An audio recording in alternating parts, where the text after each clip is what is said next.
Hey, Marty. Hi, Deanna. How are you? I'm excellent. How are you? Good, thank you. Thanks for joining me on the Looking Back podcast. Thank you for asking me to do it. I Uh, appreciate that. Thanks. Marty, I'll just give a quick introduction in my words, and then you can do it also in your words. But I want people to know that you are one of my oldest friends. Not that we're Yep. old, we've just known each other a long time. Yep. I love talking to you. You have always been my go-to guy for music history. Thank you. You're an amazing artist. Thank Uh, you. Always have lots You're of good too kind. stories to tell. Well, uh, Thanks. I'm excited about this. We haven't got to talk much in a while, so this is going to Right. be Yeah. great. Cool. Yes. Yeah, absolutely. I'm excited. Thanks. So just tell everyone who you are, what you do. Take it Okay. away. Sure. My name is Marty Williams. I am 53 years old. I own 71 Tattoo in Albuquerque, New Mexico. I have shop's been open 19 years. I've been tattooing 29, but in the business 30, maybe 31. I don't have an exact date as when it all started, just time frames. I also owned and operated Chromome Tattoo, co-owned with my partner Jamie Trujillo, and operated Chromome Tattoo in Seattle, Washington from 1996 to 2003. I've been with my wife, Simone, for 22 years, and we have twin 13-year-old daughters, Scarlett and Sophia. That's that. And couple pugs. A couple So, things. yeah, and an unruly cat. So, Marty, did you always want to be an hmm artist? and yeah, I mean, sort of. I got interested through comic books. Really early on, my mom got me going on comics. Batman, Spider-Man, all that, whatever. The main guys or whatever. And then when I was about 9 or 10, I discovered the X-Men and Daredevil and all that, and I used to sit there and try to copy the artwork from the comics. I mean, I would like find like a cover that I liked, and I would try to and then I took art classes through middle school and high school, and then I wound up going to graphic design school in Phoenix, Arizona after that briefly. But I mean, back then there was no internet, so I mean, how do you be? I wanted to be a comic book artist, but how do you go about that, right? So, yeah. So the answer to the question is yes. I always was interested in that. I do remember that. You were always drawing. Yeah, yeah, yeah.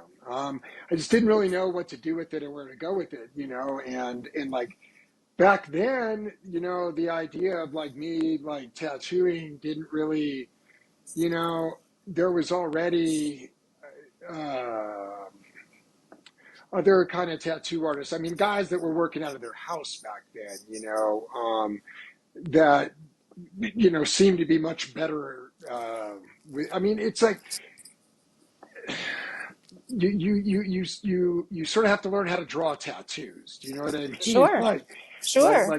like drawing a tattoo is a little bit different than anything else, really, right? So I never really thought about doing tattoos, even though I had a bunch and what have you. Although you didn't ask that part yet, Nope. so off the rails, bro. No, that's what the whole podcast is about. Take whichever Well, turns you like. yeah, expect plenty of that then. No, I'm just kidding. Uh, I just want to go back briefly because you are a Yeah, huge comic book fan. I am. You have your favorites. I Uh, do. do you have favorites? Some for art, some for storyline.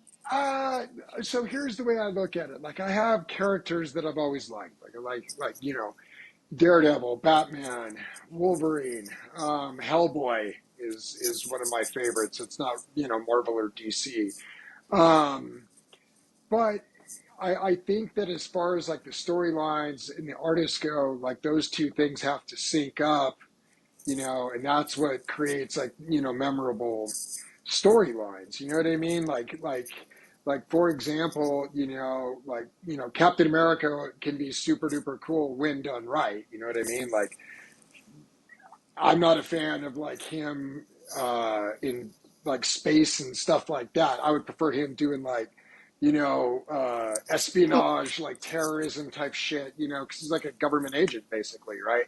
So I think a lot of it depends on the writer and the artist. But Okay. when I was coming up as a kid though, two of them was Frank Miller's Daredevil and Chris Claremont and John Byrne's X-Men. Both of those had the convergence of both the writing and the art that, made those runs legendary. So do you still have a massive comic book collection locked away in a safe somewhere? Uh, I You'd need a couple have safes. I have a 10 by 12 storage unit that is filled to the brim with comics and toys. Yeah, it's ridiculous. I've really been struggling with the idea of whittling it down by half. And I go up there, when I have time and just go through my boxes, and like, I'll keep that, but it's a pain in the ass. And I don't, like I have some stuff up on eBay and whatnot, but it's like, that requires like the right person searching the right book at the right time. Like I've had shit on there for 5 years and then all of a sudden somebody will pull the trigger. I'm like, wow, I forgot that was even on there. So what I'd rather do is separate all my stuff and either sell it to one of the like local collectors or like comic shop owners I know for one fell swoop, or set up a booth at one of the comic conventions and just that's probably what I would be the best way to do it actually. Are there still good comic book stores in Albuquerque? Oh yeah, man. Lobo Comics on Montebo is great. Astro Zombies down in Nob Hill is great. Um, the Comic Warehouse on Ubank and Manala, they've been there for forever, since like the early '90s, and that place, like in their catacombs, they've got. I mean, it's pretty wild. So Really? yeah, Really? Albuquerque yeah, was always the city you could go to find the good collector stuff when it came to art and music. yeah, kind of. I mean, it's well, on the comic side of things, like back in the day, like when I was a kid and shit in the '70s, there was no like comic stores. I mean, No. like you were buying your stuff off the spinner rack at 7-Eleven, right? Yes. And Yes. then the first one was, and it's still around, man. Don's Paperback Books on San Mateo and Catherine. Okay, like Wow. old Still old there. school, still there, man. And it's like Really? the Don, the guy died, but his daughter runs it. And so how I found them was Mild Man is just like an avid reader, it always has been, even still to this day at 83, it just reads and reads and reads. So one day, he and my first stepmom, they were like, "Oh, we're going to go to this place and look for used paperbacks." And I was like, "Oh God, this sounds shitty."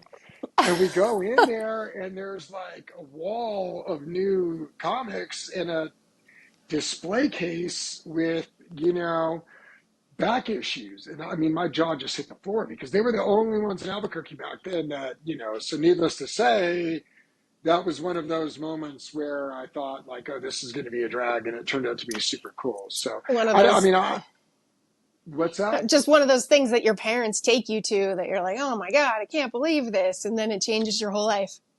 I've got a couple of those with my dad, actually. Really? Yeah, Yeah. my dad I think was, you and I both are those people that grew up and realized how smart our parents were. yeah, I mean, and, on that tip, like I'm, got to knock on wood here. Like I'm really grateful. Not a moment passes where, like I'm not grateful that, both my mom and dad and my stepdad, like all three of them are, they're still around, and so I'm very grateful for that, especially, RIP to Yes. your mom, Mm, and thank you. I mean, so, especially like when you see your friends' parents that you knew, and Yeah. all that. So, Yeah.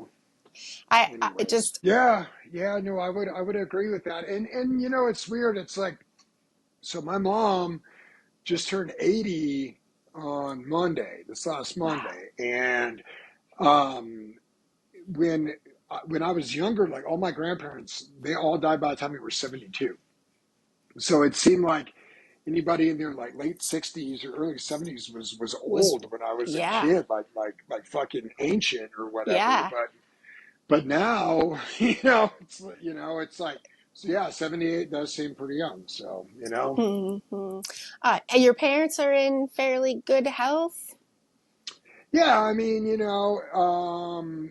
mom and my stepdad have had some, uh, you know, a raise of hip replacement, knee replacement stuff that they both had complications with that led to more of that, Yeah. but, there's nothing super, like they don't have any like major diseases or anything, knock Oh, on good. wood. And same with my pops, and he's at 83 now. That's great. I'm going to go back a little bit. Comics, I would guess, as an aspiring artist in your youth, that album covers were also a pretty big Well, yeah, influence and on your then artwork. sure, and I feel like all of these go into what wound up tattooing and the stuff you see behind me. I mean, yeah, of course. I mean, first it was heavy metal, and then it was, the punk rock stuff. But back in the day, you would buy albums based on the album cover. Yes. You couldn't Yes. stream it on YouTube. No. So the sicker it looked, I was like, whoa, fuck, this has got to be good. Yeah, I mean, absolutely, and looking back, sorry. Yes. No, I like it. It's what we're doing. Sorry. I would argue that, like, at that part of my life, early on, music hit me really fucking hard. And,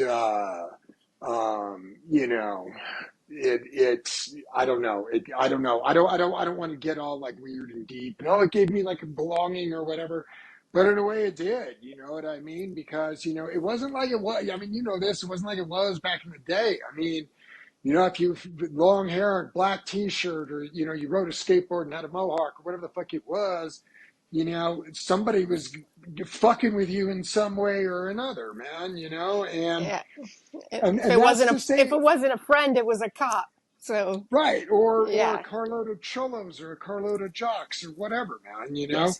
I would also argue that, in that era, that was during, Reagan, fucking Reaganomics, all of that. You had like super preppy, the collars up and all that shit. So like if you were, kind of gnarly, then, and then as well, what was the other point I was going to make on that too? Oh gosh, I just feel like a lot of that was sort of rebelling. Oh no, the satanic panic of the 80s too, man, right? Like the Judas Priest album made my son kill himself and all that Wow. fucking shit, right? And Do you it's remember still with that? us to, oh, I do. It's still with us today. I mean, Yeah, in it your was, world, heavy metal and hardcore music is normal, but in really the rest of the world, 90% of the people still you think know, we're satanic devil worshippers well, I mean, for listening to Motley Crue or something. oh yeah, well, no, don't even get me like, don't even get me started on that band.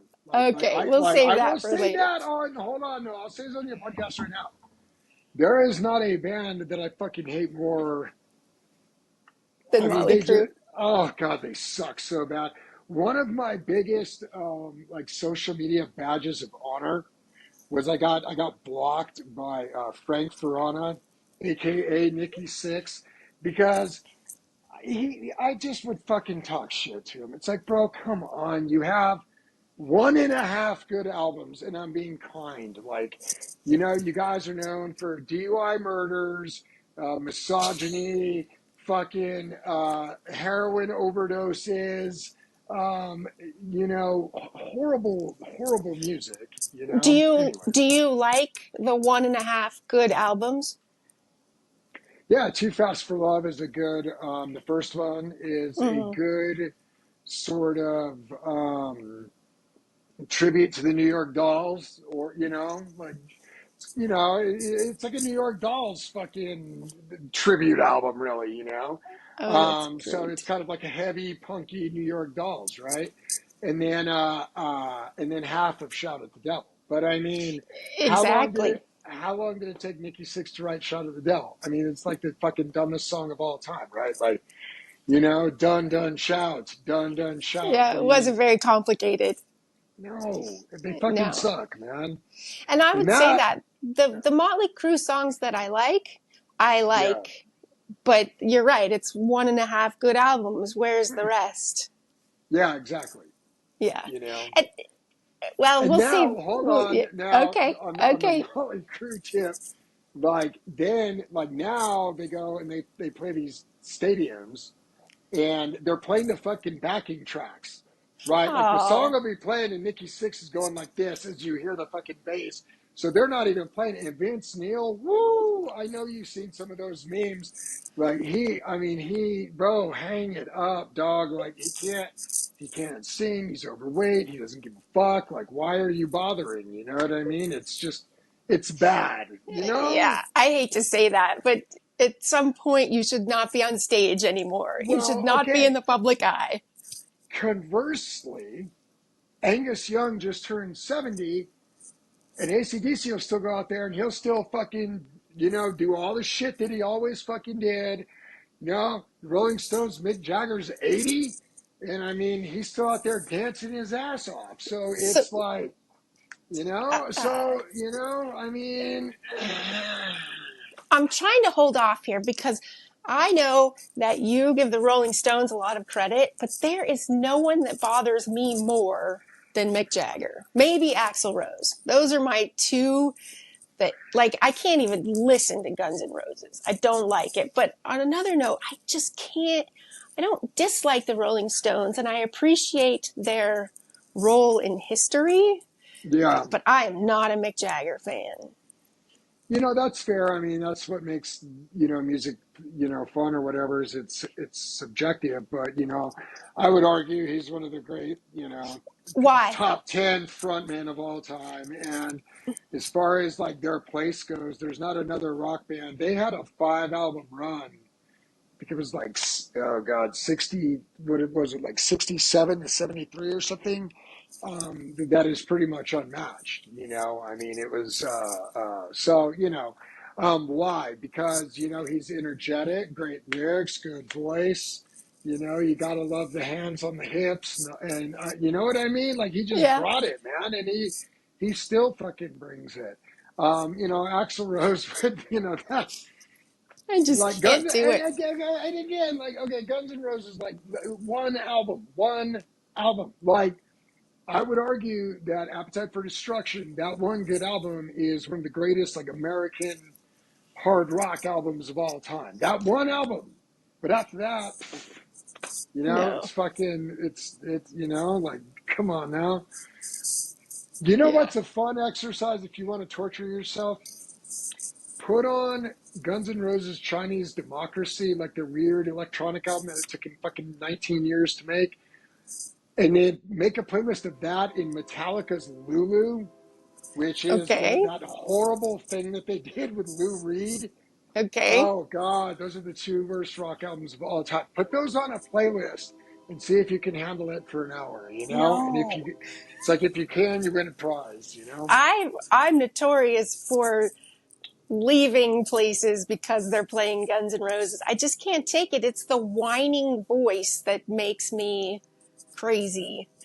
Yeah, I get it. But whatever. I'm not going to spend this time complaining about Axl Rose because I've done that Sure. many Yeah, times that's all in my right. life. Yeah, Go yeah, back. Favorite album cover. for the art? Oh, I'm not prepared to answer that question. I mean, there's so many. I mean, like sometimes, you have a painting, sometimes it's a photograph. Um, for example, sometimes it's just the lettering. I mean, for example, like Black Sabbath's I Master knew of you were going to Reality, say that. Yes.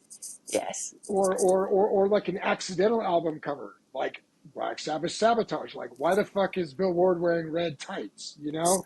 They just like slapped it together, but it was this weird, like oh God, yeah, that's really, really, really, really hard to answer. I mean, I think like artistically, I would probably say, I mean, it's kind of obvious, I suppose. Like for metal, the old Derek Riggs Maiden albums and singles. Some of the Maiden stuff that was really cool wasn't just the albums, but they had like the Purgatory single or the Flight of Icarus single. Like they were really big on that, and it added a sense of collectability to their stuff. I loved it. Um, what else was I going to say with that? Oh, and the guy's name is Ed Repka. That's the guy who did Megadeth's Peace Sells and fucking Rest in Peace. Like, and that guy went on to do a bunch of stuff for like a bunch of like death metal bands. Like he did like Really? Death's Leprosy, yeah, and Spiritual Healing. God damn, he's done a Toxic Holocaust. He's done all kinds of albums, but he got his start with those two Megadeth albums. 68 to 73. Yeah, so that would be Let It Bleed, Sticky Fingers, Exile on Main Street, and Goat's Head Soup. Those, those are your picks. What is Well, what no, I change? thought you were It, asking about the Rolling Stones, so yes, no, but that was those you, five albums. so why? I don't know. My question makes sense, but 68 to 73 was such a profound time for so many musicians, so many artists, and so many different types of music. Was it Right. the fact that the Rolling Stones put out 5 great albums in those 5 years that Well, impresses you? no. I think. Okay, so what I would know. Well, so what I was talking about right there was just that 5 album run. Okay, Yes. but if you want to get into the kind of the weird, kind of like Twilight Zone era of rock and roll, I would say it would be like 68 to 76 Okay. because that's like the post hippie, post Woodstock era, Yes. Yes. right? That's after fucking Altamont Yeah. and Hell's Angels killing the dude at the Rolling Stones show and all that shit. Um, and that's where Sabbath came from. That's where Iggy and the Stooges came from. That's where Grand Funk Railroad came from. Fucking Hawkwind. You had and like a lot of weird garage rock from that era too. Like the Seeds and just like the Trogs, the Pretty Things. It was a strange era for music. Kiss came out of that era. I don't give a fuck what anybody says. I'm tired of the Kiss slander. Like I feel like if you were born, if you were like if you were born in 1971 like I was, like Kiss was your gateway, you know what I mean? But I take it to 76 though because that was the Ramones' first album, right? Okay. So, Sabbath's first album was 69 and the Ramones' first album was 76. So those are your two big, you know. I They mean, some people, changed history. Both of those bands changed music history. right. I mean, and there's like, proto punk, so like Iggy and the Stooges and the MC5 and stuff like that. And then, I mean, before Sabbath, um, Jimi Hendrix was going and Cream and I forget what year that Blue Cheer album was, 68, 69.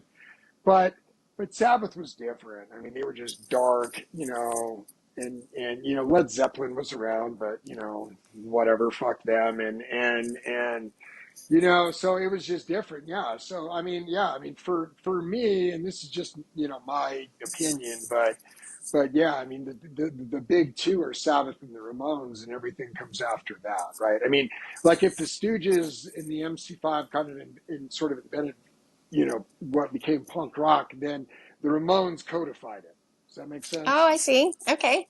Yeah. Where's the Clash fit into all that?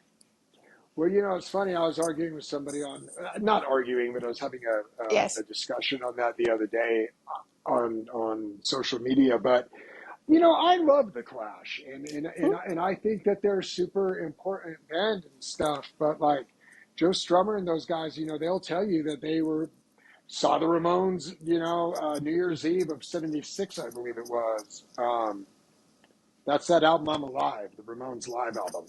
And like the Sex Pistols, the Clash, the Damned, all those guys were in the audience, right? So, I Yeah. mean, which came first, the chicken or the egg? Sure. I mean, as far as what the Clash were singing about and what they represented and all that type of stuff, I mean, certainly there was, a much more revolutionary aspect to it than the Ramones singing about sniff and glue. But you know what I mean? Again, it's which one do you like? So I love the Ramones, man. I love the Ramones for the sound because it's fun. And I love the Ramones because they changed history. Anybody to They me that is the face of change is just they important. they probably inspired more bands than anybody outside of the Beatles or Kiss because like one of the things with music back then in the '70s was everything.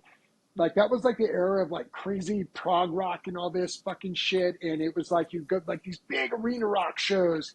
You'd go see Led Zeppelin and Jimmy Page with his bow and all this fucking stuff. And it just seemed unattainable. But you throw on that first Ramones album and you're like a young dude trying to learn how to play guitar. And hey, it's like, hey, I can fucking do this. Yes. And Joey Ramone, he was the king of the misfits. I mean, that dude had a rough kind of going. I mean, he had all kinds of fucking issues and wound up, being this sort of counterculture icon, and Yes. so, that's kind of like the triumph of geekiness and nerdiness and weirdness or whatever. You can still ascend to, I mean, anybody that feels weird or different, look at Joey Ramone and you can do that too. You know what I mean? So. And they were all there. They were all there. Blondie was on stage at the same shows. Yeah, I mean, that was that whole New York scene, Yeah. I mean, Yeah. Television, Richard Hell and the Voidoids, the Velvet Underground. I love There's a it. great book by Legs McNeil who wrote Punk magazine back in the day. It's called Mm-hmm. Please Kill Me: The Oral History of Punk, and it's all like, I mean, it's just the interviews with the Stooges, Debbie Harry, Really? Blondie. Oh yeah, it's great. Please Kill Ooh, Me, Legs please McNeil. kill me. All right. Please We'll kill put me. that Well, on the list. put Uh, that on the list. when was Kiss's first album? Okay. So you're all right. Now you're catching me because like you make me want to Sorry. reach for my phone. It's all right. I'm guessing 73, 74, Okay. because I saw them. My first exposure to Kiss came on the what was it? The Paul Lynde Halloween Special, 1976. So it was the bicentennial. I don't know if you Wow. remember that. It was so No, Paul you're Lynde had like 5 years old, Marty. You're watching right. Kiss on Well, no, TV when you were no, no, 5. no, no. Check it out. It was like a fucking variety show, right? Okay. Okay. And the whole, whatever the variety shows of the late '60s, early '70s, and it was the Halloween special. And the big thing was that the woman who played the Wicked Witch in The Wizard of Oz showed up with her makeup on for the first time in however long that was. So it was a big deal. Wow. My mom had it on, and because it was the Halloween special, they had Kiss on, and Kiss had just dropped Destroyer. So they came out and lip synced Detroit Rock City, and my jaw was on the floor, man. And then my next door neighbor, this kid Jeff Francis, I used to know back in the day. He had older brothers, that were kind of like '70s, like Hesher dudes or whatever. And they had albums laying around, man. They had Kiss Destroyer. You know, you just like look at the album cover and they're on there with the blown out city behind them, you know. I mean, obviously I hate his guts now, but fucking, you know, Ted Nugent albums, like, you know, just like early 70s hard rock shit, you know. So Yes. yeah, I was exposed to that pretty young. Yes. That is pretty young. Great. That's great. I love talking music history with you. I'm not sure where we went off the rails. Well, you were asking me about art and shit back in the Yeah, day. I mean, album covers. Yes. yeah. So I would probably put, you know, the crown for that most likely on Derek Riggs. I mean, you know, how can you know, how can you deny Eddie? You know what I mean? But then that brings up the, like, is he the greatest metal mascot type dude? I don't know, because Motorhead's War Pig would have some words about that too, right? So You're a pretty big Motorhead fan, aren't you? I have a Motorhead tattoo. I am, yes. You do. In fact, in my office over here, I have a portrait of Lemmy and a portrait of Joey Ramone. Those are your two guys. Oh, I don't know if I can do it, Deanna. Oh, Oh no, yeah, I know that. save. Yeah, I know that picture. I've seen it many times. Yeah. Anyways, so So yeah, the that's, Joey Ramone, one of the guys I write with, the Sleeping Shaman, that blog I write for, mm-hmm, um, he's another tattoo artist in the UK, in Dover, Kent, and he did the Joey Ramone for me and really. sent that to me a couple months ago. Yeah, I gotta do him one, man, you know, and ship it back over there to him. So, That's anyways, cool. yeah. How did you start? Tell us about the music reviews that you're doing. Well, you know what? I think we should talk about tattooing Oh, yes. first. Okay. See, because I'll get just as off track as, uh, Why yeah. don't we do that and then we'll lead up to that, you know? Yep. Because you were asking me about art, and I feel like that all of that, you know. So essentially, what happened was you know, was taking art in college and whatnot, but I had no idea, and I was getting tattooed by people that we both know or knew or whatever, um, out of the house, you know, back in the day, you know, like the punk rock skateboard thing, all kind of, you know, I feel like Albuquerque early on had a lot, like everybody had tattoos like 89, Oh, 90, you know, no, the and only other place you find like that is LA, Southern California, man, I Albuquerque. mean, I'll get to that, but Okay. yeah, so I mean, it was nuts because you would have bands come through, like punk rock bands used to play like Club Wreck and shit, and they would, you know, be like, whoa, because everybody in the audience had all this, you know, I mean, but by today's standards, it doesn't seem like much, but, you know, in 89, 90, it was like, fuck, you know? Um, yeah, so guys Ray Cedillo tattooed me first, R.I.P., Big Ed Tafoya, R.I.P., J.B. Jones, R.I.P. I wound up getting to know Ed pretty well through our mutual friend, Amos Troxel, Mm-hmm. Dominic Martinez, all those guys, Tommy, and Ed tattooed me a bunch, Me and too. back in the day, you Yeah. know, and somewhere down the line, I started hanging around JB and Chris Partain, and I had known Chris, and I feel like Chris doesn't get enough credit as he deserves, man. Like I'd known Chris since middle school, but we were, you know, back then we decided we were enemies. You know what I mean? Oh, And yeah, he was a year older than me, so he would show up, and you know, all the little girls go flocking to him, and it'd be like, oh, who's this fucking asshole? You know, it's like pretty boy or whatever.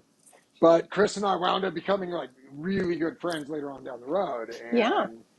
and so what happened was I was getting tattooed by JB, and I started hanging out with JB and Chris a lot, and the three of us became really really good friends. JB's father had was a local artist who used to do like portrait, kind of like oil pastel Oh, really? type Really? work. That yeah, stuff that you would see like let's say like in a hotel lobby, you know, like real Southwest stuff, like a Native American type portrait, or like just real New Mexico kind of artwork.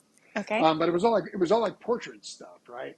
And he taught Brian Everett, who owned Route 66, kind of like he taught Brian how to do portraits on canvas or whatever, and Brian translated that into tattooing. Okay. So when JB was working out of his house, his dad kind of reached out to Brian and was like, "Yo, my kid is working here. Oh. Can you?" So Brian wound up hiring JB, which was huge because like fine line back then was just, I mean, they were another level. I mean, it was Oh, yeah. $100 an hour in 1989 seemed Yeah. like it must have been $1 million, man. Oh, yeah. And I remember going in there once and I had some stupid fucking playing card with a dumb Joker on it. And Cap Sumsky, R.I.P. It's like all these old tattooers are fucking dead now, man. Cap came out and was like, what do you want? And I give him this playing card, and he's like, 150, where's your ID? And I was like, and fucking ran out of there. Because, I mean, they were, like a lot of people don't Intimidating. realize this. Yes, and not only that, but a lot of people don't realize Route 66 Fine Line Tattoo here in Albuquerque, New Mexico, back then, I mean, they were not only the best in the New Mexico, they were the best in the fucking Southwest. They were like top 10, 15 in the whole country. Absolutely. So the fact that JB got a job there was a big deal. And we had friends that will remain nameless, because I'm not going to call anybody out on here, that were fucking jealous and kind of dicks about it, frankly, that JB wound up getting a job there. And then Chris, then I was hanging around with him. So basically what happened was Chris was working the front and I was always hanging out in there. And he would need a night off to go play with his band or whatever, and I would fill in. So when Chris started tattooing, they needed a new front guy, and that's where I came in. And I did that for a year and a half, 2 years. Again, in the early 90s, not everybody had a cell phone they were recording every moment of their lives with. So my time is foggy, but about a year and a half, 2 years later, I started apprenticing. And, they knew, had gone to art school and all that stuff. And again, it was learning how to draw tattoo designs. You know what I mean? But I feel very, very, very grateful to this day that, to JB and Chris, man, like Chris doesn't get enough love in this town, man. Like, I'm serious. Like that dude, he was fucking tattooing high quality shit on people for a long time. You know what Yeah, I I mean? thought he was And if the man in Albuquerque. He taught everyone. well, kind of. No? I mean, it's. I mean, everybody goes through their shit, right? And so Yeah. he went through his shit, and yeah, it's kind of like a weird sort of family tree. Like there's like a fine line tree. So it'd be like Brian and Cap, JB, Chris, me, and Jason Ward. You can throw like Delano Garcia in there, Tim McCarthy in there, and then other guys like Joe Bryan Stammer, who owns Red Light. He apprenticed up to Chris. You can say the guy that I apprenticed, Chisholm Lujan, he got the fine line apprenticeship. So I mean, for me, it's extraordinarily important to keep that shit alive because tattooing's in a really fucked up place right now. But more on that in a sec. So then Jamie Trujillo is another key figure in my life. Mm-hmm. He was a really big presence in Albuquerque in the old punk rock days. Jamie used to do all the fucking flyers back in the day. Yes. Like all the old, like there's a famous Black Flag flyer that still circulates on Instagram and stuff that Jamie did back in the day. Okay. For Casa Armijo. Yeah, man. I mean, So Jamie and Big Ed Tafoya, wound up working together in San Francisco, which was a huge deal to all of us Okay. because they were out I there. remember that. Yeah. Jamie came back and started working at Fine Line. Okay. Him and I got to be really, really, really good friends. And he kind of took me under his wing. And, we sort of decided that the time was ripe to leave. And, he didn't want to go back to California because he'd already been out there. And, I'd been up to Seattle 3 times by that point. And Jamie's wife at the time wanted to move out there. So we fucking scraped together like just the shoest string budget you can possibly imagine. I know that's not a word, but I'm making it one right now. You're And allowed. uh, and we moved up to Seattle in 1996 in the dead of fucking winter in the pouring ass northwest rain, and opened a tattoo shop with a back alley entrance in a town where we didn't know anybody. Well, that later became a very hip part of Seattle. It was on Capitol Hill, wasn't Well, it? it was, and Broadway was dope.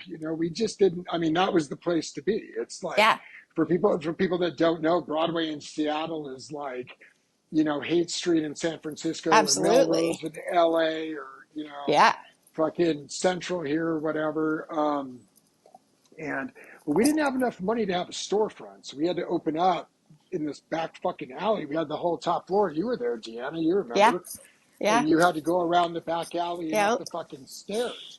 But we made that shit work out of sheer willpower, man. And those years up there, they gave me a lot of kind of ammunition and self confidence for the trials and tribulations that might come later. Because the last thing I wanted to do was come crawling back here with my fucking tail between my legs. Everybody expected me and Jamie to fail, or at least me to fail. If not Well, Jamie, me. everyone had failed. Everyone that ever moved away, not everyone, but uh, Well, I mean, yeah, they can't, in retrospect, in the length of my life, I wasn't up there very long. 7 years isn't very long, and 53, but I mean, that was a crucial time in my life, and I really cut my teeth up there, man. And it's like, if I could make, it was always like, make it that first year and a half in Seattle at Chrome Home, I can make it through anything. You know what I mean? And Jamie and I, once we kind of got settled and started tattooing some people, and we met some like local musicians, and once that started going, we started getting clients. I mean, my rule of thumb, like when it comes to doing tattoos, is like, if you do nice work at a reasonable price and you're not a total dick, people will generally come back to you. absolutely, absolutely. So why come back? Well, I guess at the time it was kind of weird. I don't know, it was weird. I had turned 30, which now seems totally insignificant, but at the time it was a big deal. And I was over 30, and I had a cool little apartment, but it was a little apartment, and I wanted a fucking yard and a motorcycle and a dog and things that were not as not easily attainable, but not as I don't know, I guess easy to maneuver. Like, you're going to get a dog in a small apartment, you have to pay a pet deposit, and that, Yeah, all this stuff. yeah, And who wants to ride a motorcycle in Seattle? Although I did for about 6 months, with the rain and all that shit. yeah. So, and then my folks were getting up there a little bit, and I got kind of tired of the weather, and I was wanting to open a second shop. I saw some old friends open shops that I felt like were doing better than Jamie and I felt like we had worked harder and been at it longer. But that was sort of my own insecurities at the time. You know what I mean? Like, it's like, instead of worrying about what I'm doing, I'm like, why are those guys? And I mean, so I obviously learned from that. But that draw. I mean, it was just a confluence Accumulation. of Well, factors. Yeah. it was Seattle in the '90s too. I mean, the '90s was rough anywhere. I'm guessing Seattle had its own environment. Yeah, I mean, I don't know. I feel like I did okay. I mean, we wound up, after we got settled, we wound up knowing a shit ton of people, and I traveled around all up there, and went up to Vancouver a bunch of times, and Portland a bunch of times, San Francisco. I mean, I really, what's cool about the Northwest is, there's just a lot of shit in a smaller area. Yeah. I mean, I guess we're not that far here, but it just seemed like, you can get in your car, drive 2 hours north, and you're in Vancouver. Yes. 2 hours south, you're in Portland.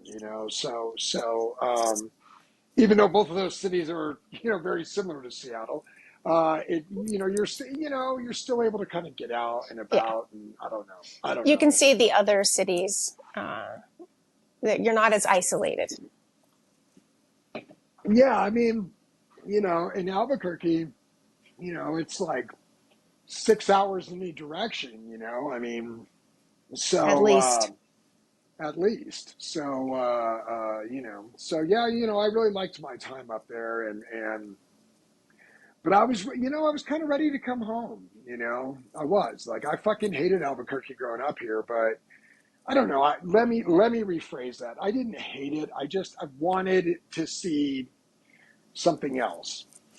And For me personally, I appreciated New Mexico, but I knew I needed to leave so I could appreciate it for what it really was.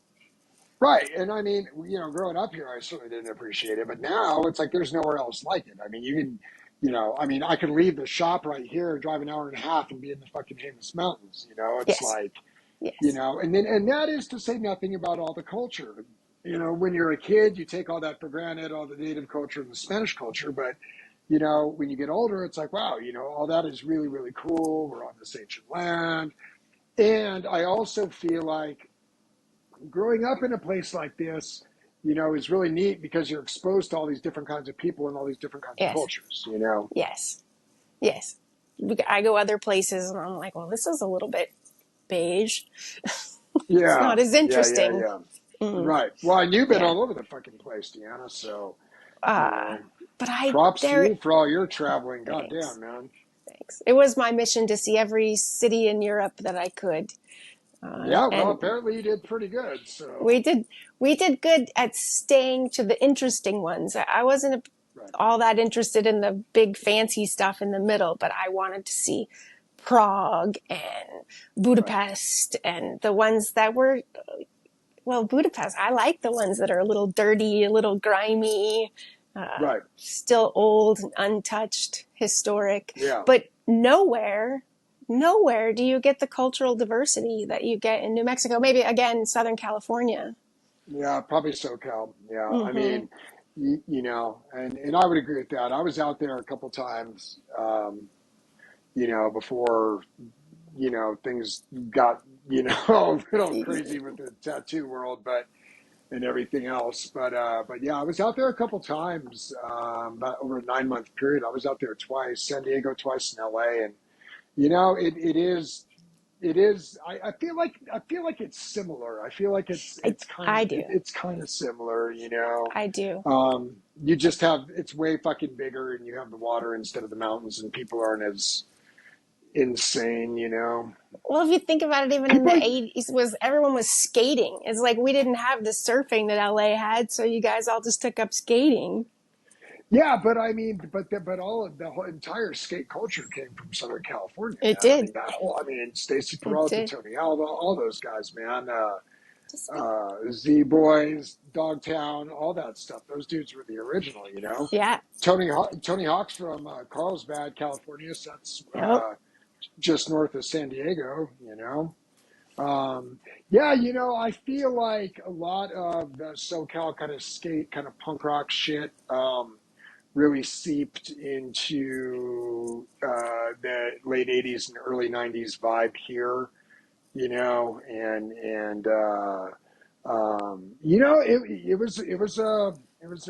was really a cool time back then, I when it came to always felt all like that stuff. I always felt growing up, I always felt like we were just a little Los Angeles. We had a lot of the same culture, a lot of the same crime, a lot of the same music, the same entertainment. Anything that was popular in California was on its way to Yeah, Albuquerque. yeah. I mean, Mm, I mean, it's pretty close. Well, 13 hours. yeah. Especially now because so many movies and the film industry has taken such root here now that I mean it's just back and forth pretty regularly. Yeah, I mean but it was cool though. I remember like the first time we were out there leaving, and in the morning we were at Pacific Beach in San Diego, to go, I feel like you're standing on the edge of the world when you're at whatever ocean. You're just Yes.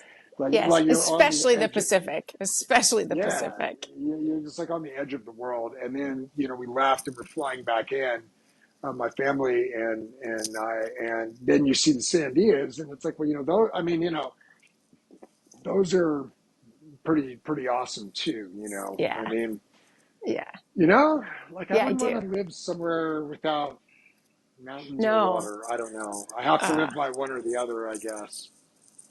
Texas is hard on me. There is no public lands in Texas. And it's got all of its other reasons, but for me, there's just like there's nowhere to go for a walk. Like you can't go walk down by the river because that's somebody's private property, or it's just I feel very constrained. It's this huge state, but I have a joke about brown signs. In New Mexico we have Yeah, brown signs that say National Forest, National Monument, and I go around all the time. Where the hell's the brown signs? yeah.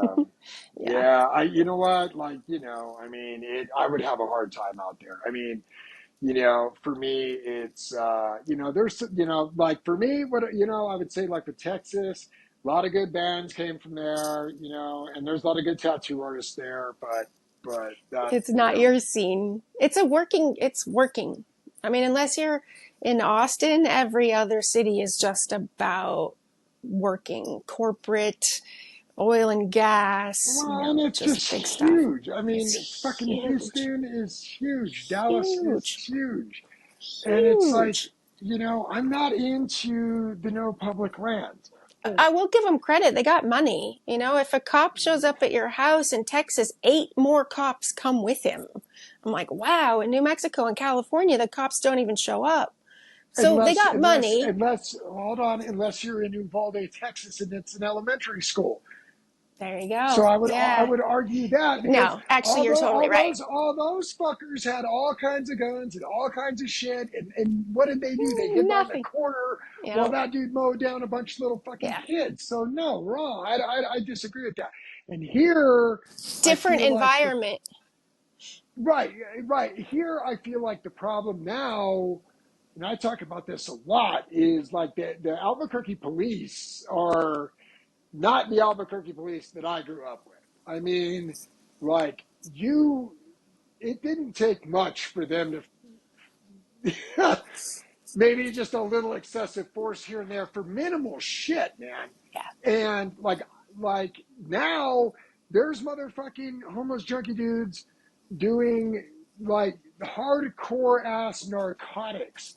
Right on the Broad street. daylight, Wyoming and Central, where the fuck are the cops, right? Like, and it just blows my mind. I tell this story a lot. I went to jail. I mean, it was the D home, but I went to like jail at 14 fucking years old for a nickel bag of marijuana that was nothing but seeds and stems, handcuffed behind fucking bars until my parents Wow. came and got me for a nickel bag of weed. Wow. And now these dudes are like smoking fentanyl in broad daylight. Nobody gives a fuck. On the city bus. That's what blows my mind, man. Uh, Yeah. And then on the same city bus, they're recording people that are fucking beating each other. I mean, it was like I've never seen it like this, man. I mean, it is off the wall. So I think what happened was about 10 years ago or so, the APD, like the SWAT team and what have you, they fucking smoked some homeless guy up in the foothills that was waving around a little knife. They just lit him up. no. And after that, like there was a 10-year Department of Justice inquiry into the APD. And I used to tattoo a shitload of cops. They all told me hey, they basically told the APD, like, hey, if you shoot somebody, we can't necessarily protect you in a civil suit, right? Because of this DOJ investigation. At least that's how I understand it. Don't quote me on that. But Well, no, and but if you but go but, but I back, feel like I go ahead. go ahead. No, I was just going to say, I feel like that's handcuffed the APD as well as this current mayoral administration. Yeah, I felt like the cops had fucking kicked the shit out of you, regardless of that's one thing that I will say about here. I don't I never personally experienced like any kind of like weird racial kind of shit like that. You know No, what I mean? no, but you could. Um, We were all of a different clique. You know, there were the jocks, and there were the well, right, yeah. freaks.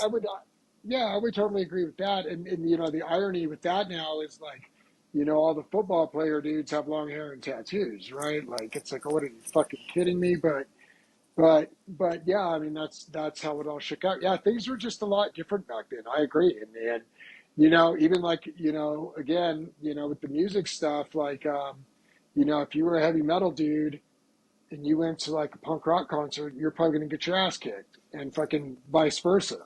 And it really wasn't until, you know, bands like Metallica and Megadeth and Slayer and Venom and Merciful Fate, not, I guess not those two as much, but, you know, kind of the thrash scene or whatever, all of that kind of started to converge a little bit more. You know, now, I mean, nobody cares about any of that now, Nope. but back then it was a big deal. You know It what I mean? it was a big deal. And now, how many of those football players come to you for tattoos? Right. You know, it is kind of a trip to see that. You know, Yeah. I mean, even the guys on the NFL, man, they're all sleeved up and shit. It's like, you know, it is a trip. You know, Well, it but goes back. Go ahead. I would say, like, you know, in some ways, I feel like the tides are turning a little bit. Like, if you watch the NBA playoffs now, a lot of the NBA guys are not all hit up. A lot of them have, like, a lot of them don't have any tattoos, right? Where for a minute there, it was like all of the NBA was just slammed, like throat and, I mean, their hands. And it's like, God damn, man, you know? And now, like, you're not seeing as much of it. So, like, the younger people coming in, Yes. you know? Yes. So maybe they're rebelling by not getting them. I don't Uh, know, you know? could be. One thing I noticed traveling around the world is that tattoos, it's the people with lots and lots and lots of tattoos are either from the Southwest or they just got a lot of money. Now, places like Pittsburgh, people don't have a Mhm. lot of money, and you see people with nice tattoos, but they don't have a lot of them. Yeah, you know, I mean, I can't really comment on that because I have not been back east in a long time. I think that for whatever reason, I've been really like, you know, West Coast guy or Yeah, whatever. yeah, But so I can't really say that.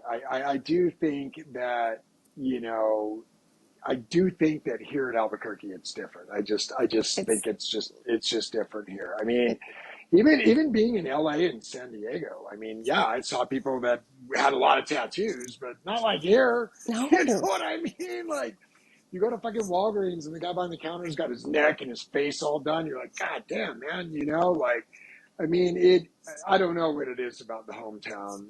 I mean, I have theories on it, but people are hit up here, and you know, that's been both good and bad. I mean, that's, you know, kind of led me to, you know, where, you know, tattooing's in a weird place right now. You know, it's like, you know, it's oversaturated.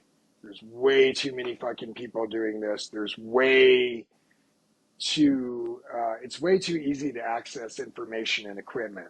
Like back in the day, like that stuff was like heavily gate kept, and now, you know, you can buy a tattoo pen online and watch a couple of YouTube videos, and you're off and running, you know. And you know, to me, it's kind of like a slap in the face. It's like, man, I sure, apprenticed with these hard sure, ass old school dudes from the fucking, you know, back in the sure, day for 2 fucking years before I did one tattoo, man. And now, like, God, you know, so you know it, you know. And then when the economy's bad, historically, when the economy's bad, we suffer sure. because, like, you know, tattoos are not a necessity. They're what Nope. you get when you have extra money. Yep. And you know, like, you know, the rent is paid, the groceries are bought. I got an extra $300, so I'll go get a tattoo. When everything is fucking expensive, as it is now, and about to get way more expensive, um, That you know, hurts. and yeah, fuck yeah, and you add that into, you know, again, like, you know, the oversaturation during COVID, we were busy, man, and like super busy, like Really? extra busy. And oh fuck yeah. I mean, like everything else was closed.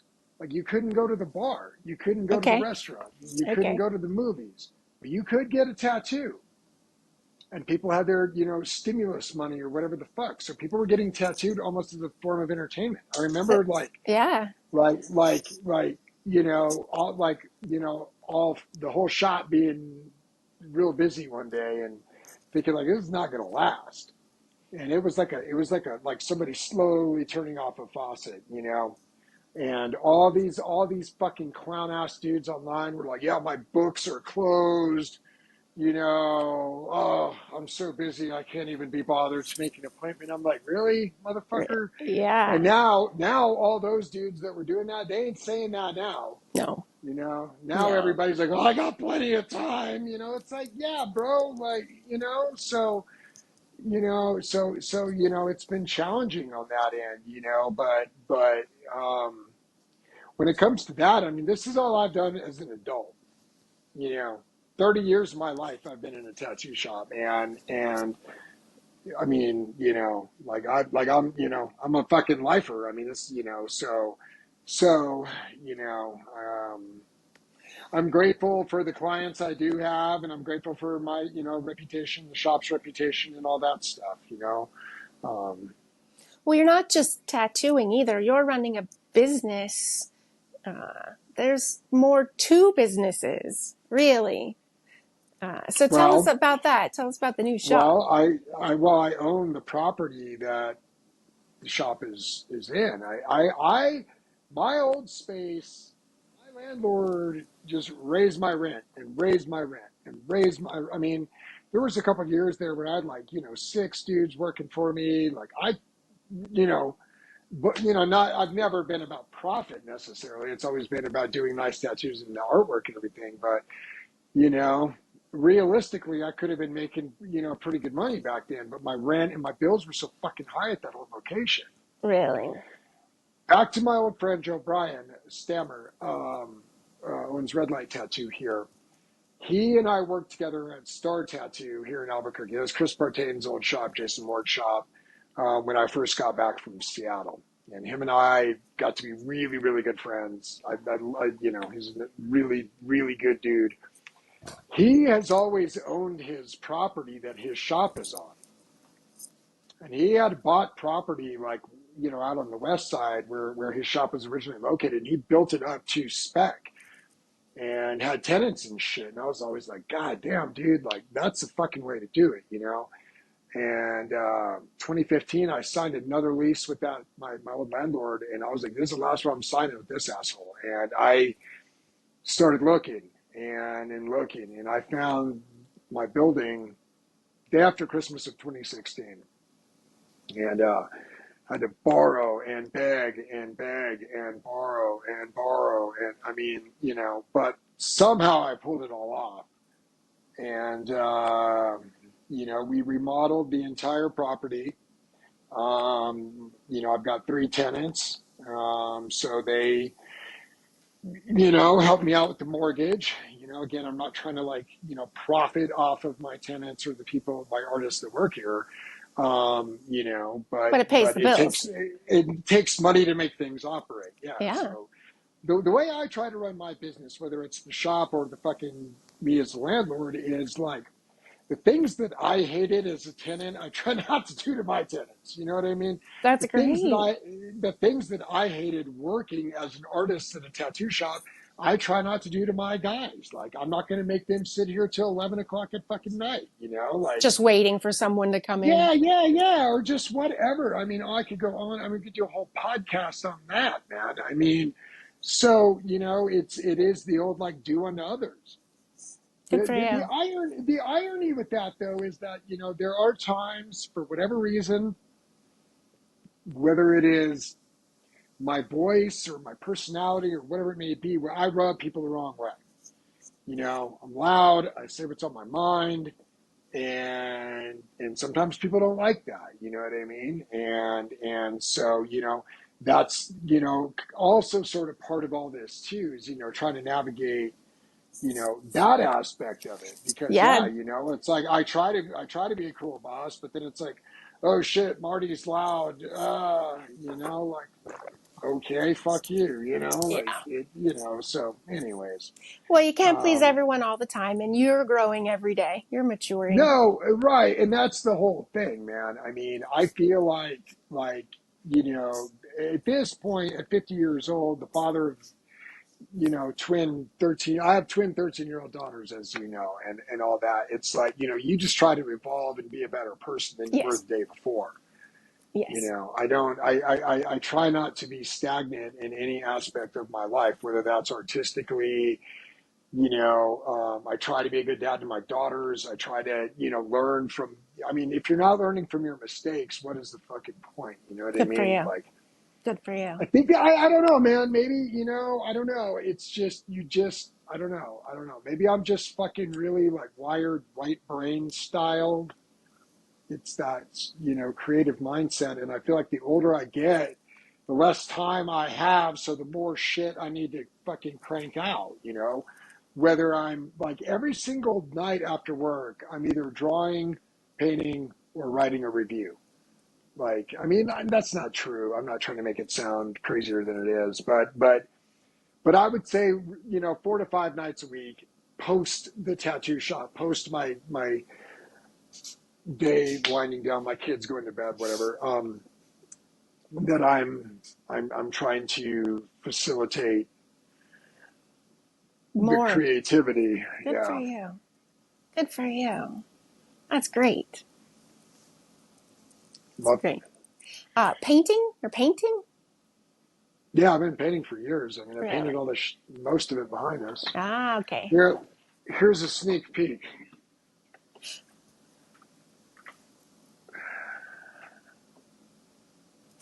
I love it. So that's a 16 by 24 Green Reaper, as we say in Albuquerque, um, on watercolor.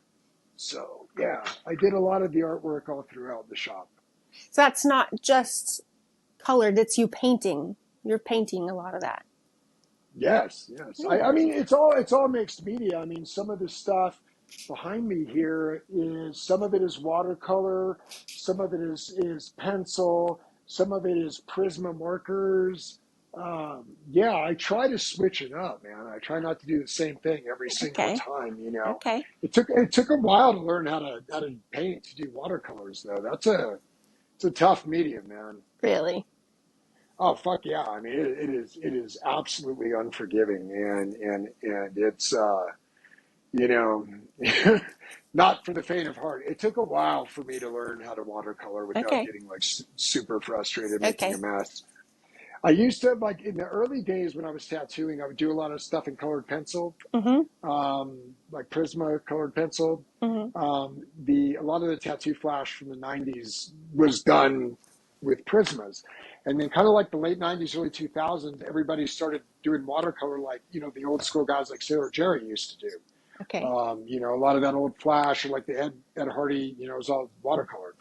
And so everybody started doing that. And then I was kind of intimidated by that, as I was always more of like an illustrator. So I never really painted much. Mm-hmm. And I had met this guy in Seattle that was like this graffiti artist dude. And he had this like art show up there. And he was using Prisma markers, like design markers. And they gave stuff a watercolor effect without watercolor. So I used exclusively Prismas for years. um, but then I decided, like, fuck, as an artist, I need to be able, like, I need to learn how to paint. So I sat about teaching, I mean, the guys helped me and gave Sure. me all kinds of input and feedback. But yeah, I took about a year of I would just paint like Japanese kind of like backgrounds. So just water and wind and stuff like that, because I would go to like paint like a like tattoo flash, like a freaking skull or something, and I would totally screw it up and I'd get really angry. So I just spent about a year getting used to the medium, because like I said, it's really unforgiving. I mean, it's like if there's too much water, you know, I mean, Yeah. if there's too if there and then if there's too much paint, so it's like it, and anyways, so yeah, That's some of that stuff behind me is a little bit of both. okay. So you're drawing, painting, and now writing. Yes. You've always been a writer too. No. Um, I don't really know how that all started. I mean, I read a lot, and I don't know, man. About a couple, maybe about 6, 7 years ago, I decided to try to make my top 100 albums list. Don't ask me why, just because I think I'm the only guy that thinks of shit like that. And so I spent a fucking year trying to compile this list. Wow.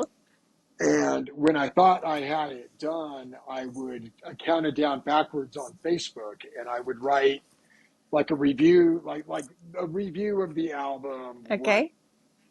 it meant to me or whatever, and I would post it. And my friend Joe Bryan, I keep talking about, um, he loved it, man, and he kept like tagging me like in these like metal magazines and like underground like stoner metal magazines that we fucking follow or whatever. Hey, you should read my friend Marty's shit and whatever, And I was just like, I don't know, man. But he was always a dude that would push me. Like he pushed me into singing in a band, right? So during COVID, okay, so when it comes like underground stoner rock, stoner metals, doom metal, whatever, like Black Sabbath inspired stuff, right? There's really two big websites. I would argue the one in the United States is called the Obelisk, and the one in Europe is the Sleeping Shaman, or at least in the UK. And I would read the Sleeping Shaman. I'd been reading it for years, and when I was home during COVID, uh, I don't know if it was during COVID actually. I mean, it was just right past it, but I mean, we weren't going out or doing anything, so just home all the time. There was a little link on the website that was like, want to get involved. And I was like, fuck it, why not? Joe Bryan in my head, like, bro, just do it. And so I submitted this thing to him, and he gave me a small EP to review, and I reviewed it. He published it, and I've been writing reviews and features for him ever since. Um, it's called The Sleeping Shaman. It's based in Salford, UK, which is in it, a part of Manchester. Okay. Um, Which yeah, is the and perfect so place for any discussion of music.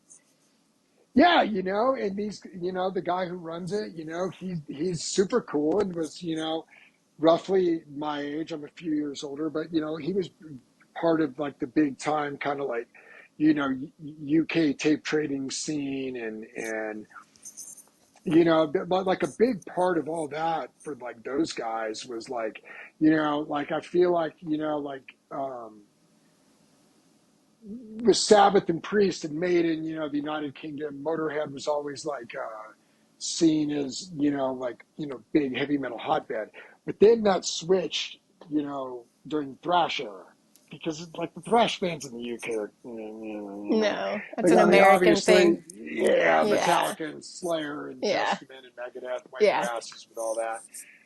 But though the UK was on point with grind and death metal because all those guys were like Napalm Death and Carcass and all those bands. And so Lee was really the guy who runs the Shaman was all on board with all that, and then all the early doom metal stuff came from there too, or a lot of it did, anyways.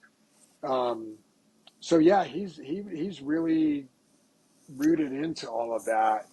And yeah, I've written a lot for him, man, and it's really cool. It's really fun, um, it's I don't know. It's just a trip doing it. Are you choosing the bands to review, or he's saying, "Hey, review this band"? Yeah. So no, the way it works is we get like a promo pool. There, I'm not the only writer. There's I don't know. I mean, it changes. People come on and do a few reviews, and then you don't, But I think like he probably has solidly maybe about 6 or 7 people, and I don't get paid for it. I mean, I'm volunteering or whatever, but most of them are in Europe. So myself and 2 other guys are the only Americans. One dude is in LA and the other dude is in North Carolina. But everybody else is either in UK. There's Portugal, France. There's a guy in fucking Australia that writes for the Shaman. Yeah, so it's pretty cool. But so no, we all get like a giant email, and there's a list of promos. And so we get like the promotional copies of these albums, say anywhere between like 4 to 8 weeks before the album releases. So there'll be like the name of the band, the type of music it is. Let's say it's stoner metal, garage punk, whatever the fuck. Um, the label, a press release, and then a link to like a music sample, or Okay. whatever. So I'll just read the press releases and be like, oh, that one sounds cool. That one sounds cool. Some of them I know, just from, being really into all that underground stuff or whatever. And some of them, like if it's a band I really like that I know they're coming out with a new album, then, I'll be like, yo, dude, like, can I call dibs on this one, So, like, for example, like last year, like Fu Manchu put out a new record, High on Fire put out a new record. So I jumped on those fast. I was like, bro, you got to let me do those. Um, so yeah, it's really cool, and you kind of, I get to do my top 10 every year. And lately, I got some interviews coming up. So that's been kind of wild too. I interviewed this band called Year of the Cobra from Seattle. They're a duo. It's like they're married. It's a woman on bass and vocals Okay. and a drummer. So they're like a bass drum thing, but like really heavy, distorted. And she's got this like real kind of like ethereal female voice over this really like low end rumble. I reviewed their album and interviewed her. And there's a band in LA that I have come to really, really, really, really love. And I did an interview with them. That was it's like the transcript. That was what I was talking about earlier. Was 13,000 fucking words, man. I'm like, are you serious? So I had to edit that down, but. Yeah, so I really wanted to champion this band. They're called Zigzags. They're my new favorite band Okay. in the fucking world, man. So it's like they are like the perfect blend of vintage thrash. Like they have like that early Metallica, Megadeth crunch, 80s like hardcore, like SoCal kind of hardcore stuff, like skate punk type stuff, but with like 90s garage rock, like New Bomb Turks and the Makers, the Mummies, Murder City Devil Zeke, all that stuff. So somehow he's managed to, Bring it all and they just, together. yeah, no, they're fucking great, man. It's just like real high energy. Um, I mean, just the whole aesthetic is fucking cool. So yeah, I interviewed him, and both of those should be published pretty quick. So that was pretty neat too. It would be kind of cool at some point in time, maybe one of these days. I don't know, but just like when the shop is slow and I don't have appointments or whatever to supplement my income, doing a little. Like I'd always write for the Shaman, but it would be cool to like, one of these days, like one of these record labels or something, pay me to do like a press release or I don't Oh, fucking that's a good know. idea.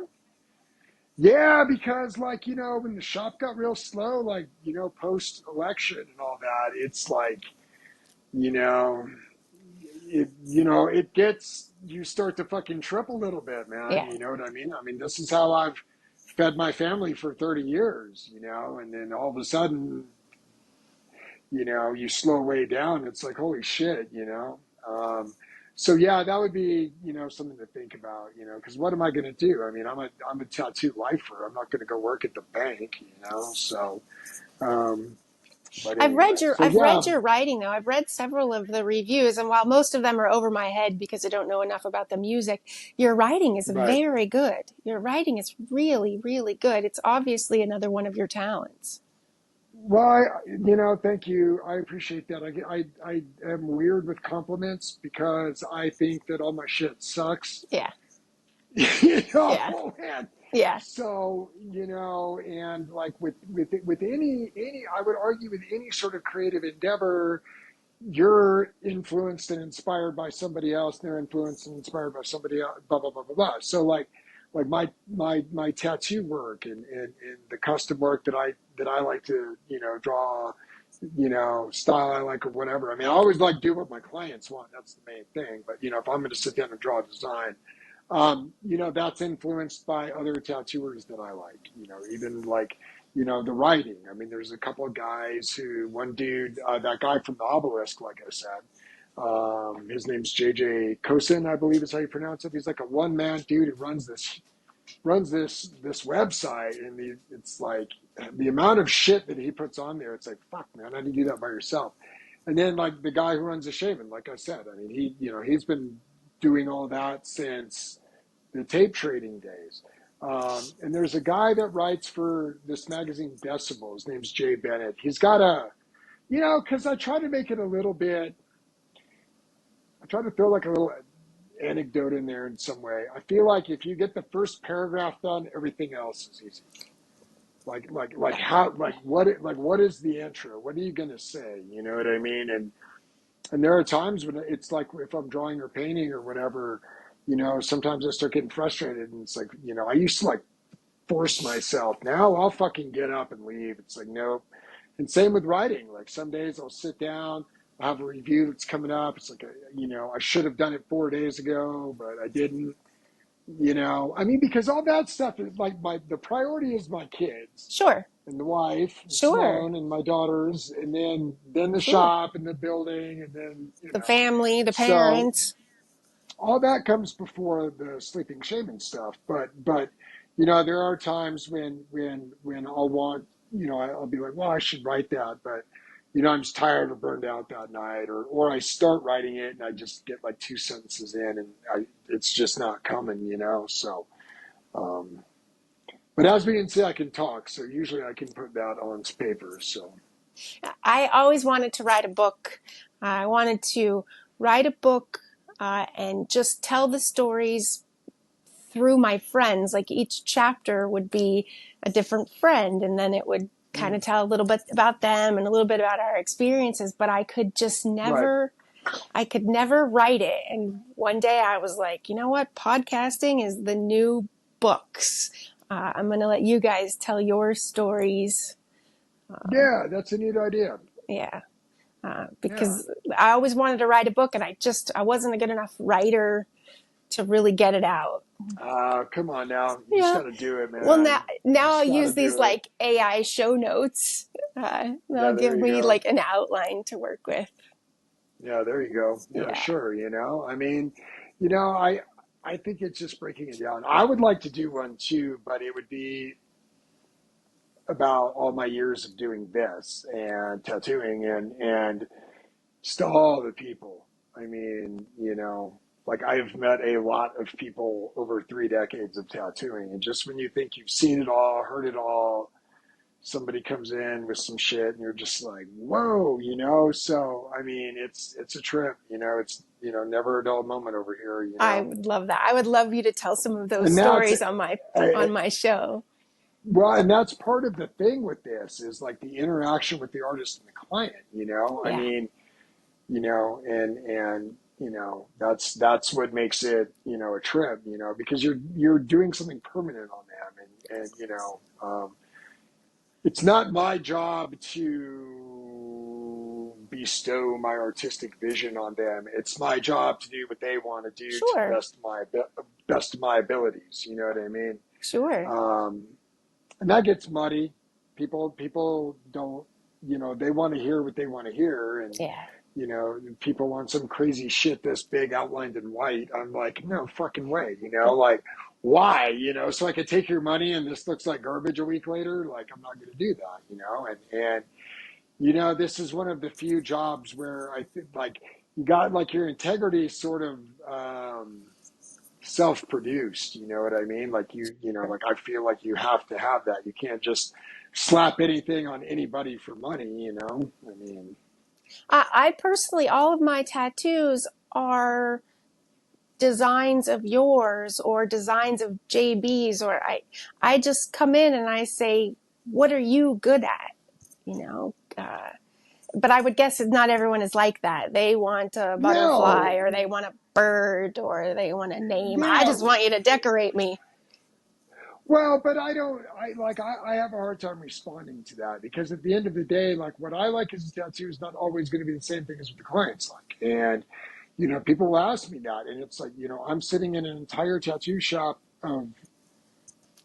Art. covered in my stuff. Yes. Yeah, I mean, not all of the stuff in here is mine, but probably 65% of it is. Sure. And it's like, if you want to see what I like, there it is. You know what I mean? Like, but again, it's not about what I like. It's about what the clients, want to have done. You know Do what I you mean? And do you have certain art that you like to draw? I mean, certain animals, certain symbols. well, I mean, when it comes to like the stuff that I like, I'm a big fan of like, Japanese, Asian stuff, like, dragons and samurai and koi and onis and all that, tigers, whatever, um, all of that type of stuff, and like American traditional stuff, so your panthers and your eagles and all of that stuff is timeless, man. Like I always get somebody like, oh, well, I wanted a Black Panther, but a lot of people get them. It's like, who gives a fuck? Like, if you like it, you get it. Yeah. Like there's never going to come a time when a Black Panther is not cool. No. You know what I mean? There's No. never going to come a time when a Japanese dragon is not cool. And so those, those kind of ideas. Um, I like doing like kind of cosmic spacey shit too. I've been Mm-hmm. doing that. I was like kind of like biomechanical stuff in the 90s, but that kind of went by the wayside for a while, and now it seems to be kind of coming back. So that's kind of fun too. There's been just big and bold, but I like doing black and gray and, whatever, but yeah, big, bold stuff, Japanese, American traditional stuff's always fun, so. Okay. Yeah. But Like it. Uh, you should be sure to give me some links for the Sleeping Shaman and others sure, that I can and put in the description. I yeah, recently read your top 10 of 2024. Also very good. Way over my head. come But on, no, it isn't, it, Deanna. You like no. All you got to do is, the